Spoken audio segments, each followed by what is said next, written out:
Donc, bienvenue à tous. Ça me fait plaisir d'être devant vous ici ce matin. Juste avant de commencer, je voulais remercier l'équipe pastorale de me donner l'opportunité de venir vous amener la parole ce matin. Avant le COVID et tout ça, on avait abordé avec moi une série de prédications sur la souffrance qu'on va poursuivre ce matin. Comme vous savez, j'aime bien boire de l'eau quand j'amène la prédication.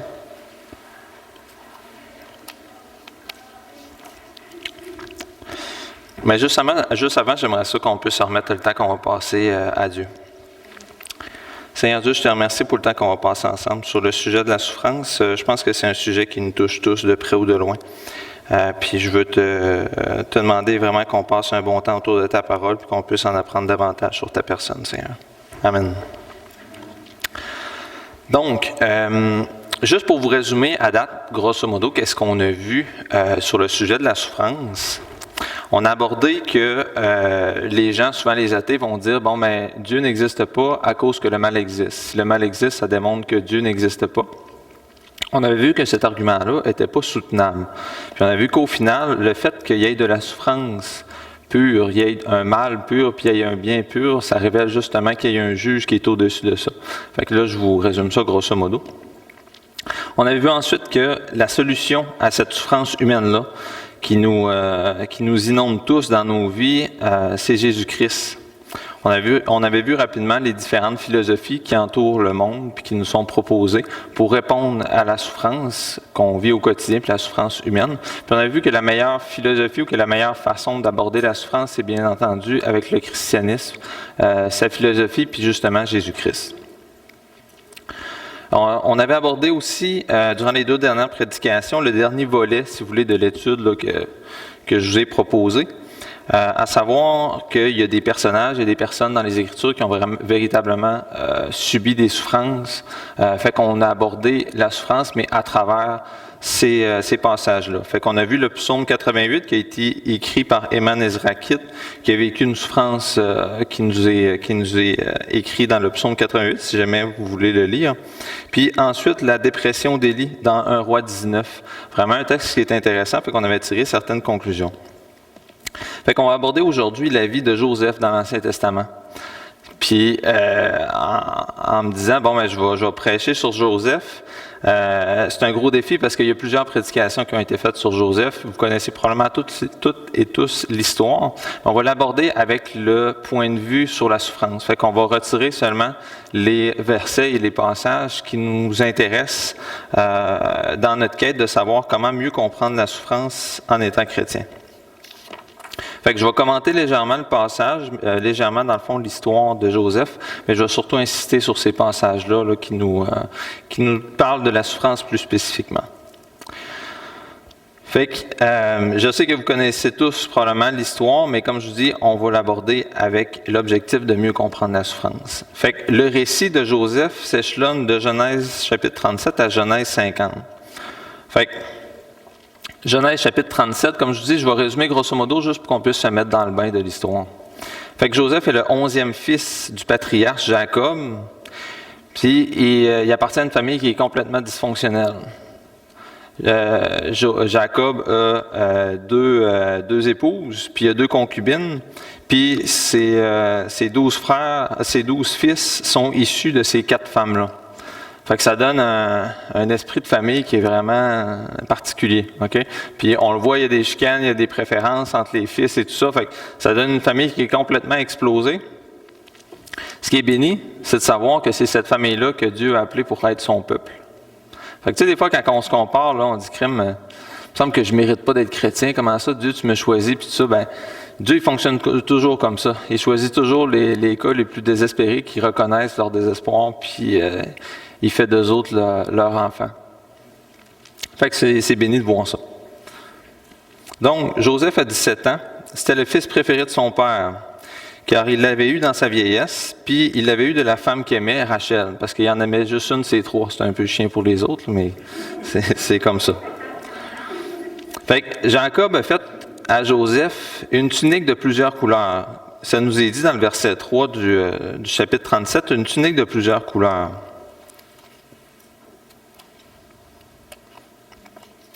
Mais selon les commentaires, Le fait d'avoir plusieurs couleurs, ce terme-là pourrait être traduit par une tunique qui est resplendissante ou par une tunique qui est unique. Puis Alfred Kuhn va nous renseigner qu'il y aurait un rapport avec les manches. Là, vous allez me dire, il s'en va où avec ses manches? Là? Attendez un petit peu. Les manches seraient longues à cette tunique-là, ce qui signifie que la personne qui porte la tunique n'est pas astreint, si vous voulez, à des tâches ménagères ou des tâches du quotidien. Fait qu'il est au-dessus de tout le monde à cause de sa longueur des manches. Parce qu'il ne se salit pas les mains, dans le fond, il ne se salit pas les manches. Fait que, quelle personne qui avait cette tunique-là dans la tribu, le chef de la tribu, puis son héritier? Fait qu'en donnant cette tunique-là à Joseph, Jacob, c'est comme s'il disait à tout le monde, voici mon héritier. Même si c'est le 11e fils, c'est pas l'aîné. Il dit, bon, mais voici mon préféré, mon héritier. Il envoie un message clair à ses autres fils. Puis c'est intéressant aussi de voir que Jacob, bien qu'il ait eu du favoritisme quand il était plus jeune avec Ésaü, son père Isaac et tout ça, il a reproduit exactement la même chose dans sa famille. Les frères de Joseph n'ont pas une réaction qui est exagérée, parce que comme vous connaissez l'histoire, ils vont faire passer au cash un peu Joseph. On va voir un petit peu plus tard. Mais eux autres, ils reconnaissent toute la situation là, de la tribu. C'est-à-dire que Joseph leur a supplanté leur droit d'aînesse. En plus, Joseph est un rapporteur officiel, que va nous dire le chapitre 37. Ça veut dire puis en passant, c'est renforcé par son père. Son père va demander, rends-moi des comptes sur ce que tes frères y font. Puis le terme utilisé, c'est que Joseph, il rapportait fidèlement, mais il avait tendance même à en rajouter un petit peu. Fait qu'il calait un petit peu ses frères aussi. Fait qu'on voit la dynamique familiale qui est vraiment une dynamique excellente.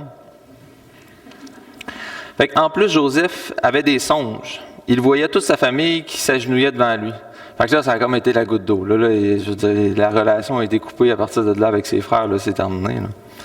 Fait que les frères de Joseph sont allés faire paître les troupeaux de la tribu dans la contrée de Sichem. Puis Jacob, il a envoyé son fils Joseph surveiller ses frères. Les frères virent Joseph approcher, puis ils ont voulu le faire mourir. Là, vous allez me dire, c'est intense. C'est intense, je vous le concède, sauf qu'il y avait une rage, puis il y avait quelque chose, un ressenti depuis fort longtemps. Fait que, bref, par une série de circonstances, ils disent, bon, ben, finalement, on ne le tuera pas, mais on va le vendre en esclavage. On va le vendre comme esclave à une caravane d'Ismaélites qui passe par là. Fait qu'ils l'ont vendu pour 20 cycles d'argent. Fait qu'ils ont vendu le frère. Ils s'en sont débarrassés. Première souffrance vécue par Joseph. Joseph a été vendu par ses frères. Je veux juste qu'on se remette en contexte. Souvent, on lit, pour ma part en tout cas, là, on lit les Écritures comme si c'était un roman, puis tout ça, puis c'est bon, puis il y a des bonnes phrases et tout ça. Sauf que remettons-nous en contexte, il y a vraiment un homme qui s'appelait Joseph qui a été vendu par ses frères, qui a été jeté dans une citerne avant, puis qui a été dépouillé de tous ses droits. Pourquoi je dis dépouillé de tous ses droits? C'est parce que dans cette société-là, à cette époque-là, tu étais quelqu'un à travers ta tribu, tu étais quelqu'un à travers ta famille. Si tu étais en dehors de ta famille, tu n'étais plus rien. Fait qu'en le chassant en dehors de sa famille, ce que les frères de Joseph ont fait, c'est qu'ils l'ont dépouillé de tous ses droits. Il était l'héritier de sa tribu, puis là, il tombe à moins que rien. Fait qu'il perd tous ses droits à ce moment-là. Non seulement il perd tous ses droits, mais en plus, il se ramasse esclave. Fait que je pense qu'on peut regarder aussi la pleine souveraineté de Dieu là-dedans. Que Dieu y a épargné la vie de Joseph. Joseph, ses frères s'enlignaient pour le tuer. Mais au dernier moment, il est arrivé une série de circonstances, les frères en ont rediscuté, puis on va le vendre. Fait que Joseph a été préservé à travers tout ça. Fait qu'on voit que Dieu a sa main sur Joseph. Puis ça, je pense même que ça peut nous donner une leçon dans nos souffrances, bien que nous soyons accablés. Dieu est en parfait contrôle et n'autorise rien qui nous arrive qui ne soit pas dans son plan. Il n'y a aucune chose qui va échapper à Dieu, y compris dans notre vie aussi. Il n'y a aucune chose qui va échapper à Dieu aussi dans nos souffrances puis dans nos mésaventures. Lorsque Joseph a été vendu, il ne savait pas la raison de tout ça. Oui, Dieu est en contrôle, mais là, ce que je vis, là, j'en comprends pas le sens, aurait pu dire Joseph, comme nous autres, on peut très souvent le dire dans nos souffrances. Tu sais, on le sait. en tant que chrétien, que Dieu est là, puis que oui, on le sait qu'il est en plein contrôle et tout. Sauf que quand ça nous arrive, quand on perd le nord, quand on perd toutes les directions, puis quand que les vagues déferlent, puis que ça arrive une après l'autre, tu dis « Hey, Seigneur, donne-moi le temps de respirer », mais qu'on dirait que tu n'as même pas le temps de prendre une bouffée d'air entre les vagues, puis que ça te submerge. Bien, je pense qu'ici, le texte nous parle de ça. Puis, petit parallèle, il y a aussi beaucoup de ressemblances entre le récit de Joseph et la vie de Christ. Jésus a été vendu aussi par ses frères, les siens. Judas, un de ses apôtres, l'a vendu. Vous rendez-vous compte, le Seigneur des Seigneurs, notre Sauveur, il s'est fait traiter comme un moins que rien par ses frères, par tout son entourage.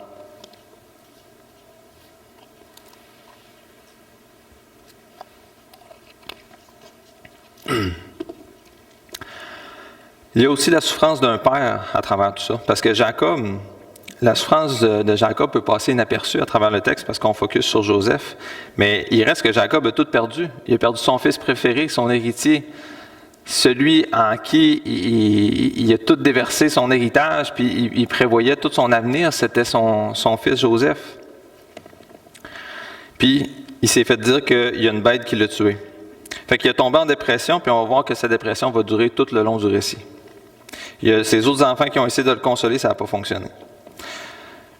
Ce qui m'amène à dire qu'on entre souvent dans la vie avec plein de rêves, puis que la vie va se charger de nous désillusionner. Mais on entre souvent dans la vie chrétienne de la même façon, avec un concept de la vie chrétienne. Qu'il suffit de dire au nom de Jésus, puis que tous nos problèmes terrestres, nos maladies, une santé mentale fragile, un mal-être psychologique, les soucis financiers, les soucis de couple, un enfant rebelle, un problème avec notre travail, des soucis avec la maison, etc. Qu'il suffit de dire avec une baguette magique au nom de Jésus puis que ça va tout se régler. La vie chrétienne n'est pas comme ça. Nous sommes dans le déjà mais pas encore, c'est-à-dire que Jésus-Christ nous a sauvés, ça y est, on est rachetés. Mais il nous appelle à rester dans ce monde, puis il pleut sur les bons comme sur les méchants. Nous habitons dans un monde injuste, mais Dieu, en Jésus, nous a délivrés de ce monde. On va être sauvés, mais pour le moment, on ne le voit pas encore. On le sait, parce que Dieu nous l'a promis. Sauf qu'on va le voir de l'autre côté, par exemple. Au chapitre 39 de Genèse, là, on se souvient, Joseph a été vendu par ses frères. Il se fait acheter par un homme qui est Potiphar, qui est un haut placé dans la civilisation de l'Égypte, de l'ancienne Égypte. Fait que c'est précisé que l'Éternel a été avec Joseph. À travers tous ces malheurs, vous allez voir, si jamais vous lisez le récit, là, il y a plusieurs passages qui nous disent « Et l'Éternel fut avec Joseph. » Et l'Éternel fut avec Joseph. À travers nos souffrances, Dieu est avec nous. C'est là qu'il est le plus présent. Je ne sais pas si vous vous souvenez de l'exemple où on voit les deux traces de pas dans le sable. Puis là, la personne se revire, puis elle dit « Voyons, Seigneur, tu étais tout seul. J'étais tout seul dans ces souffrances-là. » Puis le Seigneur, il dit « Tu vois les deux traces de pas dans le sable qui sont devenues une trace, c'est parce que je me suis mis à te porter. » Fait que c'est là qu'on voit une unité, c'est là qu'on voit que la souffrance va toute nous désillusionner, puis qu'on va pouvoir vraiment marcher avec Dieu. Fait que peu importe l'injustice, la situation vécue par Joseph, ça nous est précisé que Dieu est avec lui. Dieu a fait prospérer Joseph dans sa situation dans la maison de Potiphar. Tout ce qu'il faisait lui réussissait. Joseph trouva grâce aux yeux de son maître et lui confia alors tout ce qu'il possédait. La femme de Potiphar voulut avoir une aventure avec Joseph. Ça nous est dit dans Genèse chapitre 39, verset 9. C'est Joseph qui dit ça à la femme de Potiphar. En passant, Joseph il est jeune. Il y a les hormones dans le tapis. Puis la femme de Potiphar devait être assez jolie. OK? Fait que ça devait être une épreuve en soi. S'il n'est pas plus grand que moi dans cette maison, il ne m'a rien interdit excepté toi, parce que tu es sa femme. Comment ferais-je un aussi grand mal et pécherais-je contre Dieu? Ici, je vais faire une pause, parce que la compréhension du péché de Joseph est intéressante. Peu importe le péché que Joseph aurait fait, Joseph aurait pu dire « Hey, je fais pas ce trouble-là à mon maître. » Mais il dit « Jamais je vais pécher contre Dieu. » Fait que c'est intéressant. Pourquoi c'est intéressant? Parce qu'on voit la relation que Joseph a avec sa compréhension de son péché. Il n'a pas peur de blesser Potiphar, il a peur de blesser premièrement Dieu. Si on regarde dans le péché originel avec Adam et Ève, quand ils ont été tentés, ils se sont cachés de Dieu lorsqu'ils ont péché. Ça revient toujours à ça quand on pêche contre Dieu. On pêche contre Dieu en premier. Puis on se cache avec des vêtements de honte. Lorsqu'on pêche, que ce soit en secret ou devant les gens, on pêche toujours contre Dieu premièrement. Dieu est le premier offensé. Là, vous allez me dire pourquoi il me dit ça, on parle de Joseph. Je fais juste une parenthèse, parce qu'il me semble que ça nous fait encore plus apprécier le sacrifice de Jésus-Christ qui est fait à la croix. Toutes ces choses-là qui sont cachées dans notre cœur, toutes ces choses-là qu'on ne veut pas montrer parce qu'on a trop honte, Jésus, lui, les a portées à la croix. C'est ce qu'il a porté à la croix, puis c'est ce qui nous permet d'avoir la vie éternelle. Fait que c'est quelque chose de vraiment particulier. On a tout notre jardin secret, on a tous des péchés que tu te dis, si le monde saurait ça, il ne m'aimerait plus. Mais Jésus, non seulement il sait qu'est-ce qui se passe dans notre cœur, mais il a pris ces choses-là, il les a amenées à la croix, puis maintenant il les a parfaitement pardonnées. Puis on a accès au Père. Fait que, bref, Joseph a refusé l'offre de la femme de Potiphar, puis à ce moment-là, la femme de Potiphar a fait croire que Joseph avait voulu l'agresser, était allé pour l'agresser. Fait que Potiphar pogne les nerfs, comme de raison, puis il le jette en prison. Là, je veux vous rappeler, Joseph, c'est un homme qui est intègre, c'est un homme qui suit les conseils de Dieu, puis qu'est-ce qu'il a comme récompense? Il se fait vendre par ses frères, il se fait mettre en prison. Ça commence à être rough, là. Qu'est-ce que ça nous est dit au chapitre 39, versets 20 et 21?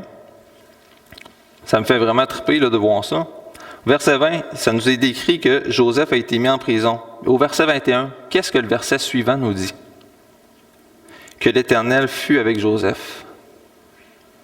L'Éternel fut avec Joseph, et il étendit sur lui sa bonté, il le mit en faveur aux yeux du chef de la prison. L'Éternel fut avec Joseph. Même en grande persécution, en grand temps d'épreuve, l'Éternel est avec Joseph. Ça, j'aimerais ça qu'on puisse retenir ça ce matin, qu'en temps de période de souffrance, en temps de période d'épreuve, Dieu est avec nous. Non seulement il est avec nous, mais il nous porte.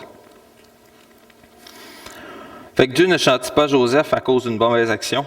Au contraire, si on regarde ça humainement parlant, Joseph est fidèle malgré la souffrance d'avoir été vendu par ses frères. Joseph reste fidèle à travers son témoignage. Il refuse de coucher avec la femme de Potiphar. Qu'est-ce que ça lui apporte au final? Il s'en va en prison. Là, tu te dis, il me semble que c'est rough.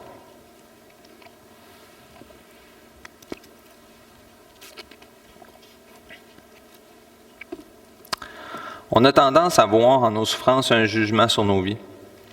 Mais c'est juste très rarement le cas. La souffrance vient du monde déchu. Comme je disais, il pleut sur les bons comme sur les méchants. Mais Dieu s'en sert pour faire du bien. Reposons-nous car nous croyons en un Dieu qui a une raison pour nos souffrances. Bien que son dessein nous reste caché, lui sait où il s'en va. Joseph ne sait pas la conclusion de toute son aventure qu'il est en train de vivre là. Mais il met sa confiance en Dieu, puis Dieu sait où est-ce qu'il s'en va avec ça. Je pense qu'on peut très bien faire une transposition avec nos vies. Même si on ne sait pas qu'est-ce qu'un jour peut engendrer, même si on ne sait pas la période de souffrance qu'on vit, on sait que Dieu est au contrôle.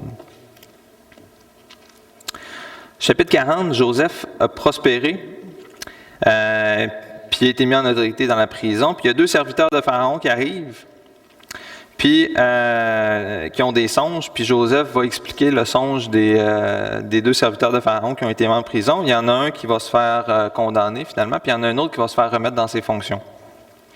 Fait que Joseph demande à celui-là qui va se faire remettre dans ses fonctions, « Hey, quand tu vas voir Pharaon, tu lui parleras de moi favorablement, pour que je puisse sortir de prison. » Fait que le gars, il sort de prison. Qu'est-ce qu'il fait? Le texte nous dit qu'il a oublié Joseph.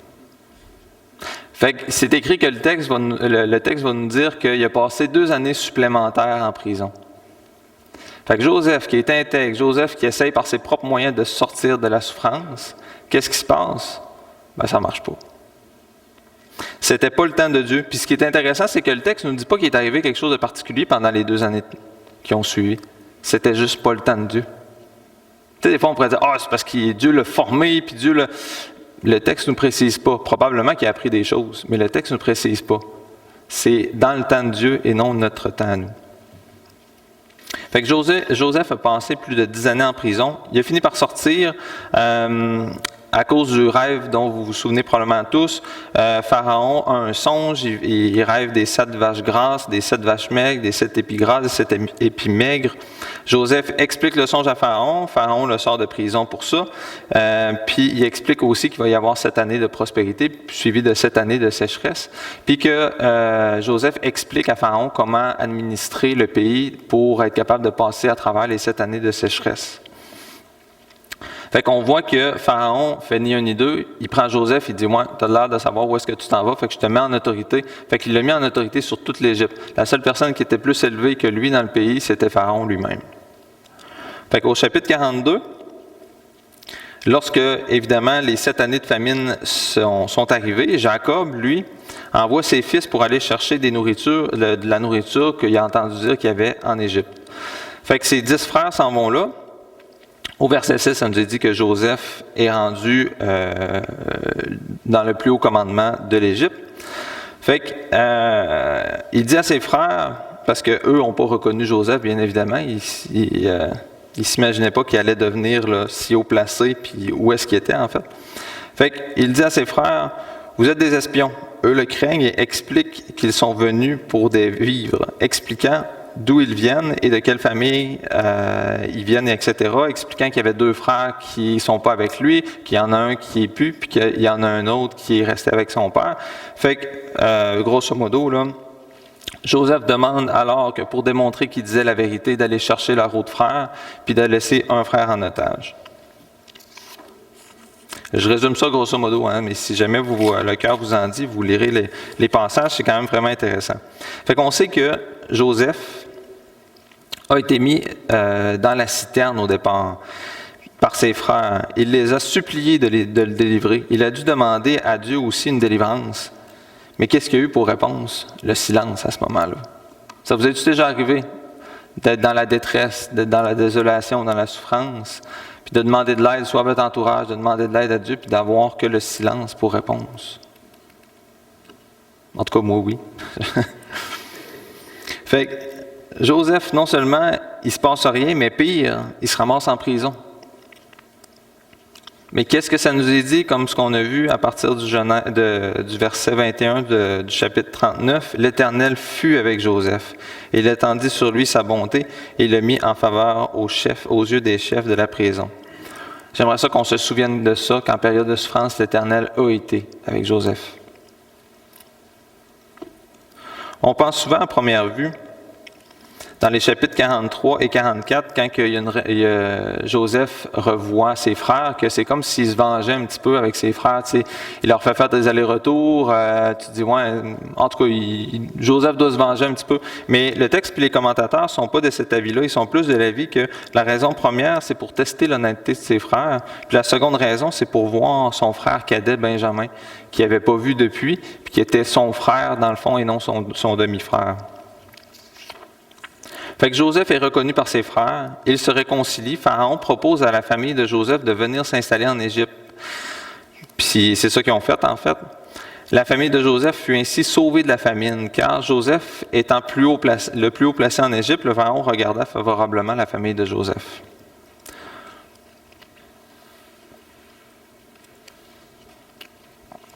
C'est quoi la conclusion de Joseph sur sa situation? Chapitre 45, versets 6 à 8. Voilà 2 ans que la famine est dans le pays, et pendant 5 années encore, il n'y aura ni labour, ni moisson. Dieu m'a envoyé devant vous pour vous faire subsister dans le pays et pour vous faire vivre par une grande délivrance. Ce n'est donc pas vous qui m'avez envoyé ici, mais c'est Dieu. Il m'a établi père de Pharaon, maître de toute sa maison et gouverneur de tout le pays d'Égypte. J'aimerais ça qu'on insiste sur le verset 7. Dieu m'a envoyé devant vous pour que vous subsistiez dans le pays et pour vous faire vivre par une grande délivrance. Au verset 8, ce n'est donc pas vous qui m'avez envoyé ici, mais c'est Dieu. Il dit ça à ses frères, ceux qui l'ont vendu en tant qu'esclave, ceux qui l'ont dépouillé de tous ses droits. Il dit, c'est pas donc vous, mais c'est Dieu. Fait qu'il reconnaît qu'au final, c'est Dieu qui gouverne toutes choses. Puis par ça, il a pu accepter dans le fond le pardon de ses frères. Fait que Joseph ayant été vendu par ses frères, ayant été faussement accusé, ayant subi une trahison par Potiphar, ayant passé des années en prison, il a été lavé de tout ça. On voit qu'il n'en tire pas rigueur à personne. Il sait que Dieu est responsable des événements, puis que c'est pour le bien commun de tous. Il voit la finalité de la chose, que ça a été pour sauver son peuple. Dans le récit de Joseph, nous pouvons nous poser la question à plusieurs reprises, où était Dieu? Pourquoi ne vient-il pas au secours de Joseph? Mais le texte, comme je vous disais tantôt, nous précise à toutes les fois que Dieu était là, présent auprès de Joseph. La souffrance de Joseph ont eu leur pleine utilité dans le plan de Dieu, de sauver toute une nation au complet. J'aimerais ça qu'on tourne dans Romains chapitre 8, verset 28. Romains chapitre 8, verset 28. Nous savons du reste que toute chose concourt au bien de ceux qui aiment Dieu, de ceux qui sont appelés selon son dessein. En passant, Joseph est une figure de Jésus-Christ, comme on a vu tantôt, mais il y a vraiment des ressemblances qui sont impressionnantes. Joseph, pour son père et ses frères, était mort pendant toutes ces années ou totalement perdu, mais c'est en tant que glorifié qu'il le retrouve. Ils voient leur frère qui pensait mort ou qui pensait disparu ou esclave dans une place inconnue. Ils voient grand boss de l'Égypte au complet. Ils le voient dans une espèce de glorification. Puis, il sauve son peuple de la famine et de la mort. De même, Jésus, qui a été livré par ses frères, renié par Pierre, se retrouve véritablement mort pendant 3 jours de temps et est ressuscité et glorifié 3 jours plus tard. Et pour quelle raison? Pour nous sauver d'une perdition éternelle. Ce n'est pas juste une famine qui dure 7 ans dont Jésus nous a sauvés. C'est une famine éternelle dont il nous sauve. Jésus-Christ a vaincu la mort à notre place. Jésus est le véritable Joseph. Il nous propose la même chose que Joseph, de venir à lui. Il nous propose une réconciliation bien plus réelle et tangible que Joseph a proposé à ses frères. Il s'offre lui-même à nous. L'attitude des frères de Joseph, est-ce qu'elle était correcte de vendre son frère? Non, ouais, c'est bon. Non, elle n'était pas correcte. Sauf que ça amenait à du bien. Fait qu'on pourrait dire, au final, ils ont bien fait de vendre leur frère. Non. Ce qui est mal, ce que la Bible appelle mal, reste mal. Mais ça ne change pas que Dieu peut changer le mal en bien, par exemple. Lorsque Jacob meurt, les frères de Joseph ont peur. Ils se sont dit, probablement que Joseph il était poli avec nous autres pendant que notre père vivait, sauf que là, ils vont vouloir se venger, certains. Qu'est-ce que Joseph va leur répondre face à leur inquiétude? Genèse, chapitre 50, versets 19 à 21. Joseph leur dit, « Soyez sans crainte, car suis-je à la place de Dieu? Vous aviez médité de me faire du mal, Dieu l'a changé en bien pour accomplir ce qui arrive aujourd'hui, pour sauver la vie à un peuple nombreux. Soyez donc sans crainte, je vous entretiendrai, vous et vos enfants, et il les consola en parlant à leur cœur. » L'histoire de Joseph nous montre que tout ce qui arrive fait partie du plan de Dieu. Si l'histoire de Joseph et la Bible sont vraies, alors tout ce qui peut vous arriver d'injuste et de souffrant dans vos vies est quelque chose dont vous avez besoin, puis est quelque chose aussi dont Dieu va tirer son utilité. Dieu est en contrôle. Remettons-nous là-dessus. À de multiples reprises, Dieu montre qu'il sauve à travers et grâce à la souffrance, quand on regarde Jésus-Christ et sa croix. Maintenant, réfléchissons un petit peu ensemble sur notre quête de mieux comprendre la souffrance. Il est moins quart? OK. Je vais juste... je me fie sur le petit cadran, c'est parfait. On est bon, lâchez pas. À de multiples reprises... non, ça je l'ai déjà dit, excusez-moi. Il y a des tensions dans l'Écriture. À savoir, vous êtes probablement d'accord avec moi, si on regarde que Jésus est 100% homme, 100% Dieu. Ouais, mais comment? Moi, dans ma tête, là, un verre ne peut pas plus être plein que plein. Là. Soit qu'il y a 50% d'huile et 50% d'eau, tu ne peux pas avoir 100% d'huile et d'eau. Là. Fait que comment est-ce qu'on concilie ça? Je ne le sais pas. OK? C'est un des mystères des Écritures. Sauf que c'est des vérités, par exemple, qui sont bibliques. Ça, il faut y tenir. Il y a aussi une vérité biblique, la pleine souveraineté de Dieu. La pleine responsabilité de l'homme aussi. Comment est-ce qu'on concilie ça? Écoutez, dans les détails, je ne peux pas vous répondre, mais je sais que c'est deux vérités bibliques. Il y a aussi une autre vérité biblique qu'on va aborder ce matin.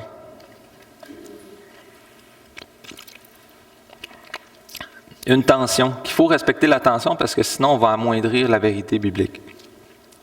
Ésaïe, chapitre 45, versets 5 à 7. Ésaïe, chapitre 45, versets 5 à 7. Vous allez voir, ça vaut la peine. « Je suis l'Éternel, il n'y en a point d'autre. Hors moi, il n'y a point de Dieu. Je t'ai saint avant que tu me connusses, c'est afin que l'on sache du soleil levant au soleil couchant que hors moi, il n'y a point de Dieu. Je suis l'Éternel, il n'y en a point d'autre. Je forme la lumière, je crée les ténèbres. Je donne la prospérité et je crée l'adversité. Moi, l'Éternel, je fais toutes ces choses. » Je vais relire le verset 7, là, ça vaut la peine. Je forme la lumière et je crée les ténèbres. Je donne la prospérité et je crée l'adversité. Moi, l'Éternel, je fais toutes ces choses. Dieu crée les ténèbres, il crée l'adversité. On sait très bien, avec d'autres passages, comme avec 1 Jean 1,5, qu'il n'y a pas de ténèbres en Dieu. Il n'y a pas de mal en Dieu. Il va créer l'adversité. Maintenant, comment en tant que chrétien voir le mal dans nos vies? Car même si nous savons que Dieu a tout réglé à la croix, il reste que nos souffrances de la vie de tous les jours, les maladies, problèmes financiers, disputes, etc., puis que ce soit des épreuves qui soient faites pour votre foi ou qui soient faites sans votre foi nécessairement, ça reste des épreuves. J'ai une question pour vous qui va nous aider à comprendre. En tout cas, moi qui m'ont aidé à cheminer là-dedans, là, puis je ne peux pas dire que je comprends encore bien. Là. Genèse chapitre 2, versets 15 à 17. Je vous lis ça.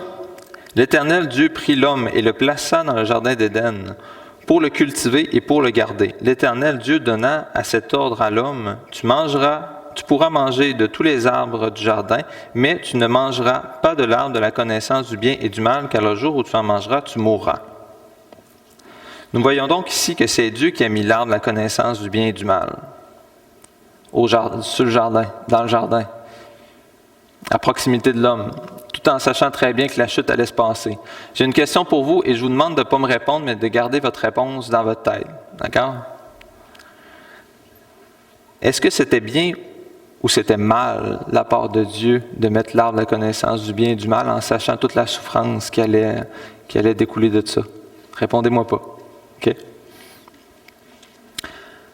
Vous rendez-vous compte? Puis là, je ne vous ai pas laissé réfléchir assez, là, mais moi, je me suis cassé la tête longtemps avant de vous poser la question. Là. Mais vous rendez-vous compte qu'on pense dans notre tête, on réfléchit dans notre tête en tant que juge, puis on se place même en tant que juge sur Dieu avec cette question-là. Ouais, Dieu, il était-tu bon, il était mauvais? C'est une bonne question. Fait qu'on est en train de se positionner au-dessus de Dieu, puis de dire, ouais, Dieu n'a peut-être pas bien fait ça. On est rendu juge, mais c'est une des conséquences du péché, ça. Genèse chapitre 3, verset 22. « L'Éternel Dieu dit, voici l'homme est devenu comme l'un de nous pour la connaissance du bien et du mal. Empêchons-le maintenant d'avancer sa main et de prendre l'arbre de vie, d'en manger et de vivre éternellement. » On est rendu comme Dieu. C'est ça ce qui est le plus terrible avec la nature pécheresse. On est rendu juge. On peut même se mettre au-dessus de Dieu puis se mettre juge sur Dieu. Ce passage-là, ça nous indique que ce n'est pas notre fonction première de créature de juger si c'était bien ou mal, de mettre l'arbre de la connaissance du bien et du mal ou tout autre événement. La question n'est pas là, en fait. Nous ne devons plus agir et être juges de ce qui est bien ou mal, mais en tant qu'une nouvelle créature, si nous voulons être justes, il faut regarder ce que Dieu dit d'un homme juste. Qu'est-ce que les Écritures vont dire d'un homme juste? On le voit dans Habakkuk, chapitre 2, verset 4. Habakkuk, chapitre 2, verset 4, l'idée est reprise par Paul. « Voici son âme s'est enflée, elle n'est pas droite en lui, mais le juste vivra par la foi. » Idée qui a été reprise par Paul. Le juste vivra par la foi. Le vrai enjeu est notre foi, notre compréhension du bien et du mal se trouve dans ce passage-là, dans Habakkuk 2, 4. Le vrai mal, c'est de ne pas faire confiance à Dieu. En passant, je ne dis pas que les épreuves sont ni bien ni mal, mais que ça dépend. Mais les épreuves sont là. Dans un monde déchu, ils font partie de ce monde-là. Mais Dieu s'en sert pour faire le bien. Ce qu'il faut, c'est mettre notre confiance en Jésus-Christ. Romains 8, chapitre 28, verset 8. Nous savons que toute chose concourt au bien de ceux qui aiment Dieu. Ça devient alors intéressant de lire 1 Pierre, chapitre 1, versets 6 et 7, avec ces lunettes-là de compréhension-là qui sont nouvelles. C'est là ce qui fait votre joie, quoique maintenant, puisqu'il le faut, vous soyez attristés pour un peu de temps par diverses épreuves, afin que l'épreuve de votre foi, plus précieuse que l'or périssable, qui cependant est éprouvée par le feu, ait pour résultat la louange, la gloire et l'honneur lorsque Jésus-Christ apparaîtra. On va relire Genèse chapitre 50, versets 19 et 21. Joseph leur dit, « Soyez sans crainte, car suis-je à la place de Dieu? Vous avez médité de me faire du mal, Dieu l'a changé en bien, pour accomplir ce qui arrive aujourd'hui, pour sauver la vie à un peuple nombreux. Soyez donc sans crainte, je vous entretiendrai, vous et vos enfants. » Et cette foi peut nous permettre de traverser des épreuves, car Dieu nous promet mieux que ce que Joseph a promis à ses frères. Joseph a promis à ses frères du temps d'abondance puis une sécurité par rapport à la famine qui se passait. Mais le peuple de Dieu qui sera sauvé de la souffrance, il va être sauvé de la souffrance d'une famine éternelle. Donc, prions ensemble pour que Dieu nous donne non de la santé ou de la prospérité ou de la richesse, ou etc., mais qu'il nous donne ce don de foi-là qui amène à salut. Car c'est ce que nous avons le plus besoin en temps d'épreuve. J'aimerais ça qu'on termine avec Apocalypse, chapitre 21, verset 4. Un texte qui est rassurant, réconfortant pour ma part. « Il essuiera toute larme de leurs yeux, et la mort ne sera plus. Il n'y aura plus ni deuil, ni cri, ni douleur, car les premières choses ont disparu. » Ça, c'est une promesse. On peut vivre de cette promesse-là, de cette espérance-là. En fait, le croyant, il vit d'une espérance. On est dans ce monde-ci, mais on vit de l'espérance, d'une espérance qui est tout autre que ce que le monde peut nous proposer ici. Fait que je terminerai dans le fond là-dessus. Je ne sais pas si vous avez apprécié, mais j'aimerais ça terminer avec un mot de prière juste avant de conclure. Seigneur Jésus, je te remercie pour l'exemple de Joseph. Je te remercie pour tes Écritures. Je te demande vraiment que ça puisse faire un chemin dans notre cœur et qu'on puisse grandir en tant qu'Église à travers ces vérités-là. Merci d'être présent à travers nos vies, Seigneur. Amen. Donc, si le cœur vous en dit, les prochaines prédications vont être sur Job. J'ai préparé 4 prédications sur le livre de Job, toujours en lien avec la souffrance. Fait que si jamais vous voulez, dans vos lectures personnelles, vous avancer, Job est vraiment, vraiment intéressant. Fait que je vous souhaite une bonne semaine à tous, puis merci beaucoup de votre écoute.